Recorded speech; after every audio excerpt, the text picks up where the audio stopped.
All right, Shalom. I want to give all praises to Yahweh, Bahashim, Yahushua, Bahashim, Rakakadash. Double honors to the apostles and elders of Great Millstone. Salutation to all the brothers and a few sisters out there. Unto the Israelite foreigners from the seed of Abraham, Isaac, and Jacob, Shalom in the Hebrew, which means peace. It's going to be a quick show to the spirit of Yahweh, Bahashim, Yahushua. This was a scripture of the day. It says, "Thou hast put gladness in my heart, more than in the time that their corn and their wine increase." That has put gladness in my heart, which when you look up the word for heart is lab in the Hebrew. All right. Matter of fact, lab, it says that in a man, mind, heart, understanding.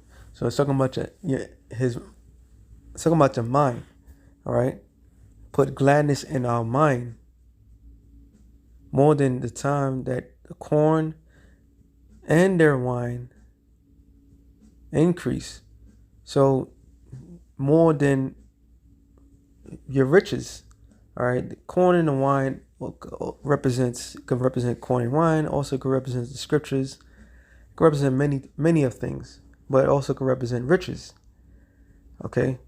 So the Lord gave us gladness of heart, and that's more than anything in this world. In other words, let me see if I get the precept real quick. 2 precepts that comes to mind with that one. Actually a lot, but Psalms 43:3, I think it was.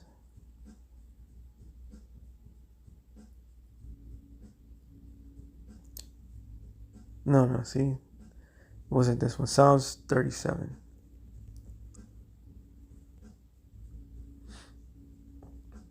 Yep, I'll start at 3. The point is at 4. Trust in the Lord and do good, so shalt thou dwell in the land, and verily thou shalt be fed.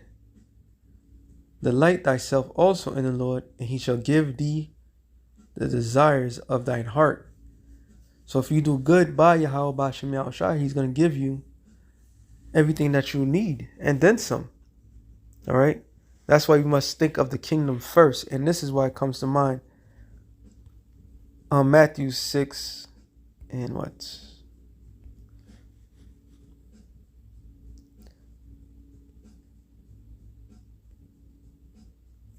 Matthew 6 and 20. 6 and 20. 6 and 19. Was it that one? Yeah. Lay not up to yourselves treasures upon earth, where moth and rust do corrupt, where thieves break through and steal. But lay for yourselves treasures in heaven, where neither moth nor rust do corrupt, and where thieves do not break through nor steal. For where your treasure is, there will your heart be also. So think of the kingdom first. Keep laser focus on the kingdom. That's the message. That's the gladness of our hearts. Because we have gotten accustomed of late to forsake this world. All right, more than when we first came in. Every day that we breathe, we wake up in the morning, the more we want to forsake this world. So if we forsake something, that means something else is in our mind, and that something else is the kingdom of heaven. St. John 6:16 and 33. These are the scriptures that come up for the daily scriptures. So I'm just gonna add this with that. It says St. John 16 and 13. These things I have spoken unto you, that in me you might have peace. So that peace is not just tranquility and all that good stuff, which is perfect, but it also comes with the gladness of our heart. All right. So we at peace with the fact, we're at peace what's going to happen. We're at peace of the things to come because our mind is focused. All right. Despite if we do have riches in this world, it doesn't negate the fact of the future to be. All right. It doesn't negate that. Matter of fact, it helps that future comes to more into existence. because we know we're going to lose. So if we know we're going to lose, why is there to be happy about? Because we know we're going to gain far greater than we ever can imagine. As in the world you shall have tribulation, trials, pain, suffering, but be of good cheer. See how all this work hand in hand? But be of good cheer. I have overcome the world. And Yahushua was that example of overcome. All right? Because riches are nothing without adversity. It says, Sirach 30 and 14. Better is the poor being sound and strong of constitution than a rich man that is afflicted in his body. So we know when the mind goes, the body goes. So if your mind is in gladness and happiness, your body is going to work the same. It said health and good estate of the body are above all gold, and strong body above infirmity. There is no riches above a sound body, and no joy over the joy of the heart. So, enough said. All right. So, I'm gonna make this short, real short. I'm surprised, but it is what it is.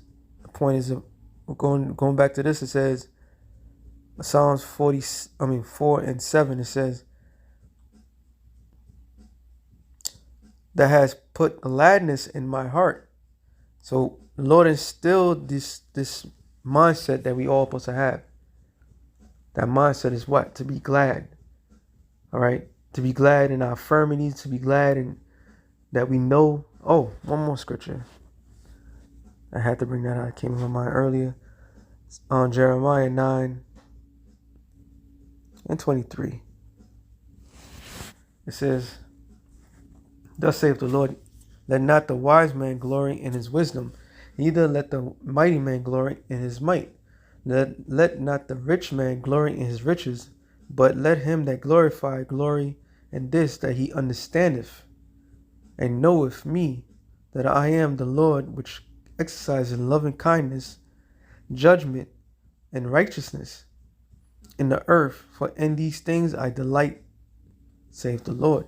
So that's the true reasoning to be happy, that the Lord is going to have mercy, all right, for us. So these are the things we have to keep in mind at all times, at all costs. That has put gladness in my heart more than in the time that their corn and their wine increase. So no matter what finances, whatever we go through, salvation is the key. Salvation is the true happiness and gladness that we have in mind. A good mind constitute a good body. A good body constitute. Remember, our spirit dwells in our mind. So if that's intact, everything else is intact. So we're blessed at the end of the day. So with that being said, something real quick. Shalom to the elect of the nation Israel. Shalom.